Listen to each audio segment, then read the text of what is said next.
19 नवंबर 2025 की बाबा की साकार वाणी है। बाबा कहते हैं, मीठे बच्चे, तुम्हें सदैव याद की फांसी पर चढ़े रहना है। याद से ही आत्मा सच्चा सोना बनेगी। आज का प्रश्न है, कौन सा बल क्रिमिनल आंखों को फौरन ही बदल देता है? उत्तर में बाबा कहते हैं, ज्ञान के तीसरे नेत्र का बल जब आत्मा में आ जाता है तो क्रिमिनलपन समाप्त हो जाता है। बाप की श्रीमत है, बच्चे तुम सब आपस में भाई भाई हो, भाई बहन हो। तुम्हारी आंखें कभी भी क्रिमिनल नहीं हो सकती। तुम सदैव याद की मस्ती में रहो।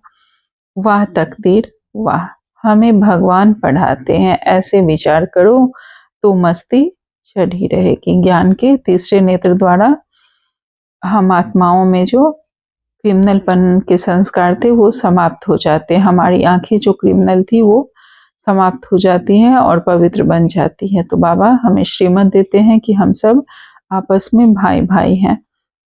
हमारी आंखें कभी भी विकारी क्रिमिनल नहीं हो सकती एक दूसरे के प्रति। बाबा कहते हैं, तुम सदैव याद की मस्ती में रहो।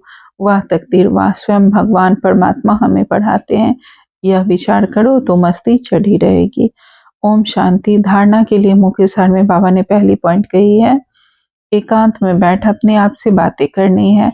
आत्मा पर जो जंग चढ़ी हुई है, कट चढ़ी हुई है विकारों की, बाबा कहते हैं उसे उतारने के लिए याद की यात्रा में सदा रहना है। जितना बाबा को याद करेंगे, हम आत्माओं पर जो कट चढ़ी हुई है वो उतर जाएगी और हम पवित्र पावन बन जाएंगे।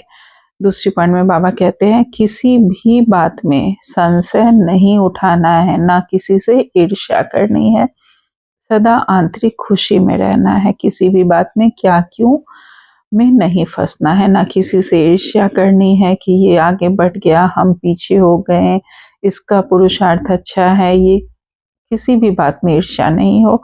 सदा बाबा की याद में आंतरिक खुशी में रहना है और अपनी गुप्त सर्विस करनी है, मनसा दान करना है, गुप्त पुरुषार्थ करना है। आज बाबा ने हमें वरदान दिया है, श्रेष्ठ भाग्यशाली आत्मा भव। बाबा कहते हैं, बेगर टू प्रिंस का पार्ट प्रैक्टिकल में बजाने वाले त्यागी व श्रेष्ठ भाग्यशाली आत्मा भव। विस्तार में बाबा कहते हैं, जैसे भविष्य में विश्व महाराजन दाता होंगे, ऐसे अभी से दातापन के संस्कार हमें इमर्ज करना है। हम देवता बनने वाले हैं तो हम दाता हैं, देने वाले, लेवता नहीं है। भविष्य में भी हमारा पार्ट होगा विश्व महाराजन, तो वहां भी हम दाता होंगे। तो वो संस्कार अभी से इमर्ज करना है। किसी से कोई सल्वेशन लेकर दे ऐसा संकल्प भी नहीं करो। इसे ही कहा जाता है बेगर टू प्रिंस। कोई दे तो मैं दूं, कोई शुभ संकल्प मेरे लिए कर रहा है तो मैं उसके लिए शुभ संकल्प करूं, कोई सेवा कर रहा है तो मैं करूं, नहीं, ऐसा नहीं। मुझे देना है, मैं देने वाली देवता आत्मा हूं, ऐसा हमें बेगर टू प्रिंस बनना है। जब यहाँ मेरा देने का भाव रहेगा तभी हम बेगर से प्रिंस बनेंगे। स्वयं लेने की इच्छा वाले भी नहीं, इस अल्पकाल की इच्छा से बेगर।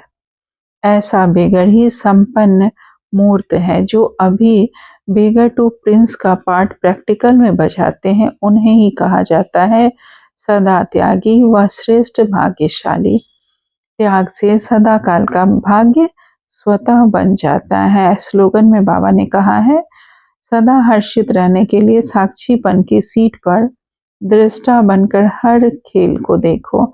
आज का व्यक्ति सारे हैं और शरीरी स्थिति का अनुभव करने के लिए सूक्ष्म संकल्प रूप में भी कहाँ लगाव ना हो, संबंध के रूप में, संपर्क के रूप में, अथवा अपनी कोई विशेषता की तरफ भी हमारा लगाव ना हो। अगर अपनी कोई विशेषता में भी लगाव है तो वह भी लगाव बंधन युक्त कर देगा, वह लगाव अशरीरी हमें बनने नहीं देगा। अच्छा, ओम शांति। शुक्रिया बाबा।